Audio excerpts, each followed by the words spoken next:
Hello and welcome back to another episode of Bantz with Lawrencia. How are you all doing? Hope you're doing great.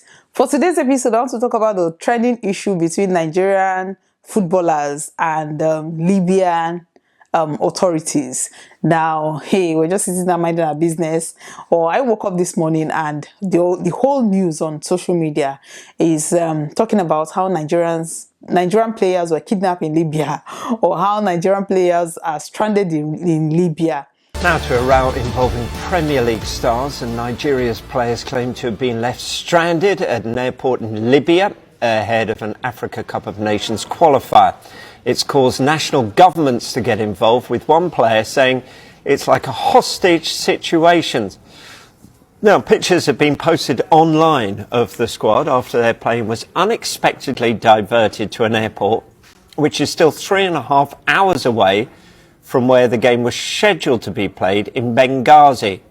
Players were left at the remote location for over 12 hours last night with no food, drink or access to internet. The Nigerian Federation have denied giving unfavourable treatment to the Libyan delegation in the reverse fixture last week. Former Watford defender William Troost-Ekong is the captain of Nigeria and has posted online saying the squad intend on boycotting the game tomorrow night. He says, at this point, we have called for our Nigerian government to intervene and rescue us. As the captain, together with the team, we have decided that we will not play this game. CAF should look at the report and what is happening here. If they decide to allow this kind of behaviour, let them have the points. We will not accept to travel anywhere by road here, even with security. It's not safe. We can only imagine what the hotel or food would be like given to us if we continued. We respect ourselves and respect our opponents when they are our guests in Nigeria. Mistakes happen, but these things on purpose have nothing to do with international football. Well, Galatasaray striker Victor Osimhen is not in the squad, but has posted on Instagram saying, this attempt by the Libyan FA is no longer just a delay. It is an intentional tactic to weaken and ruin the morale of the players, and it's beginning to look more like a hostage situation. The safety and well-being of my teammates and all the team staff are the most important things right now. Our captain has said we won't play the match, and I fully support that, except if the game is taken to a neutral ground. My brothers and coaches must return home safely. We are not criminals or prisoners. Yeah. Now, for some of you who don't know, there was a friendly match between Nigeria and Libya, which was played last Friday. Now, according to, if you ask, the two countries have different version of the story. If you ask the Libyan authorities or the Libyan fans or some of the players, according to them, an arrangement was made for them to land in Uyo, which was a friendly match. They were supposed to land on Tuesday and then relax on Wednesday, practice on Thursday, and the friendly match on Friday in Uyo. But for whatever reason, their flight landed in Port Harcourt.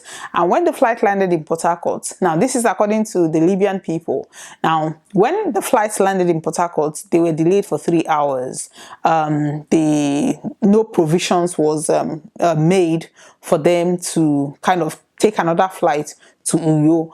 What then happened was that they got a bus with no air condition, and the bus conveyed them to Uyo. I mean, you know how Nigerian roads are. They were complaining about the roads. Before they got to Uyo, they were tired, they were knackered, they couldn't really practice.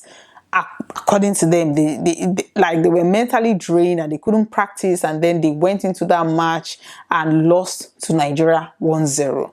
Now for the return match, Nigeria took their flight to Libya. When they were supposed to land, or they were already at the airport about to land, and then the pilot, communication came to the pilot to say you have to move to a different airport, a deserted airport or an abandoned airport.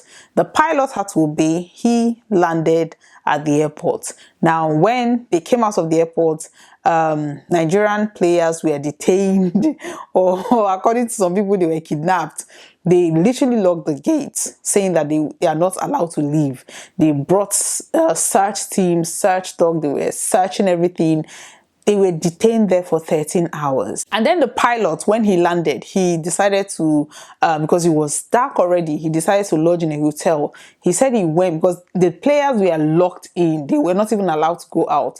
But the pilot was allowed to go out. When he went to a hotel to book a room or book for his cabin crew, because some of them were Nigerians, the hotels around there told them that they couldn't book any rooms, as they could book for him because he's Tunisian, that he could stay there, but anybody Nigerian, nobody would be allowed to lodge in a nearby hotel where they're asking them to go and lodge is like 3 hours from the hotel, and the players were even locked in, so there was no way they could come out. What the pilots did was that he went back to the airport and then they slept inside the aircraft while the players were locked in the airport, in the abandoned airports. Nigerians are now crying. According to Nigerians, or according to what people are explaining on the Nigerian end, because Libyans were now saying that they are returning the favor that Nigerian did their players. In fact, before this whole thing, they had released a playbook on how what was going to happen. The Nigerians, they are going to detain them for over 10 hours, minimum of 10 hours, and then they will not, like it was a playbook of what happened, of what is going on right now. So Nigerians, on the other hand, they are pissed. They said that what the Libyans are doing is not good because it wasn't their fault that they landed in Port Harcourt. According to Nigerian authorities, they said that they made arrangements for Libyan players to land in Uyo, but for whatever reason they landed in Port Harcourt, and then they told them, okay, Port Harcourt and Uyo is not far, just fly to Uyo. They said no, that they are not flying to Uyo, or they are not bearing the cost, or whatever the situation was. So according to Nigerians, they made arrangements for their players to go by road, but the players decided to make their own arrangements. They got a bus that didn't have air condition. You know, depending on who you're talking to, they have their own story. Now, what I will say is, we all know that the Nigerian sports as a whole, they don't know how to coordinate. They don't know. Now, for me, I would say the blame lies with Nigeria, because if you're coordinating an event, the one thing you have to do is to ensure that the logistics are handled properly.